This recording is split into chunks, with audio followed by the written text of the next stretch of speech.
Welcome to my channel. Subscribe to my channel. ಎಲ್ಲರಿಗೂ ನಮಸ್ಕಾರಗಳು. 6ನೇ ತರಗತಿಯ ಸಮಾಜ ವಿಜ್ಞಾನ ಪಠ್ಯಪುಸ್ತಕ ಭಾಗ 1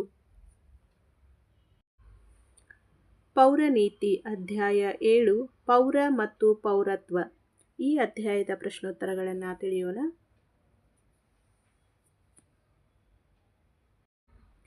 ಅಭ್ಯಾಸಗಳು. ಖಾಲಿ ಬಿಟ್ಟ ಸ್ಥಳಗಳನ್ನು ಸೂಕ್ತ ಪದದಿಂದ ಭರ್ತಿ ಮಾಡಿ. 1.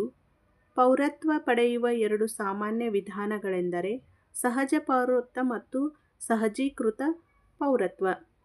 ಸ್ವ ಇಚ್ಛೆಯಿಂದ ಪೌರತ್ವ ತ್ಯಜಿಸುವುದನ್ನು ಪರಿತ್ಯಾಗ ಎನ್ನುವರು.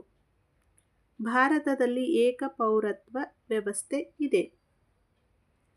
ಕೆಳಗಿನ ಪ್ರಶ್ನೆಗಳಿಗೆ ಉತ್ತರ ಬರೆಯಿರಿ. ಪ್ರಶ್ನೆ 4. ಪೌರ ಎಂದರೆ ಯಾರು? ಉತ್ತರ: ದೇಶವೊಂದರಲ್ಲಿ ಶಾಶ್ವತವಾಗಿ ನೆಲೆಸಿರುವ ಜವಾಬ್ದಾರಿಯುತ ಸದಸ್ಯರನ್ನು ನಾವು ಪೌರರು ಎಂದು ಕರೆಯುತ್ತೇವೆ. ಪ್ರಶ್ನೆ 5. ನೀನು ಭಾರತೀಯ ಪೌರನೇ? ಹೇಗೆ? ಹೌದು, ನಾನು ಭಾರತೀಯ ಪೌರ. ನಾನು ಭಾರತದಲ್ಲಿಯೇ ಹುಟ್ಟಿ ಇಲ್ಲಿಯ ಶಾಶ್ವತ ನಿವಾಸಿಯಾಗಿದ್ದೇನೆ. ಹಾಗಾಗಿ ನಾನು ಭಾರತೀಯ ಪೌರ. ಪೌರತ್ವವನ್ನು ಪಡೆಯುವ 2 ವಿಧಾನಗಳನ್ನು ತಿಳಿಸಿ. ಪೌರತ್ವವನ್ನು ಪಡೆಯುವ 2 ವಿಧಾನಗಳು: ಸಹಜ ಪೌರತ್ವ, ಇನ್ನೊಂದು ಸಹಜೀಕೃತ ಪೌರತ್ವ. ಸಹಜ ಪೌರತ್ವ: ಒಂದು ದೇಶದಲ್ಲಿ ಹುಟ್ಟಿದ ಮಗು ಆ ದೇಶದ ಪೌರತ್ವವನ್ನು ಸಹಜವಾಗಿಯೇ ಪಡೆಯುತ್ತದೆ.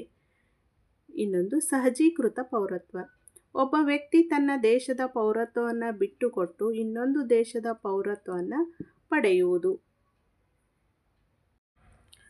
ಪೌರರಲ್ಲಿ ಇರಬೇಕಾದ ಲಕ್ಷಣಗಳು ಯಾವುವು?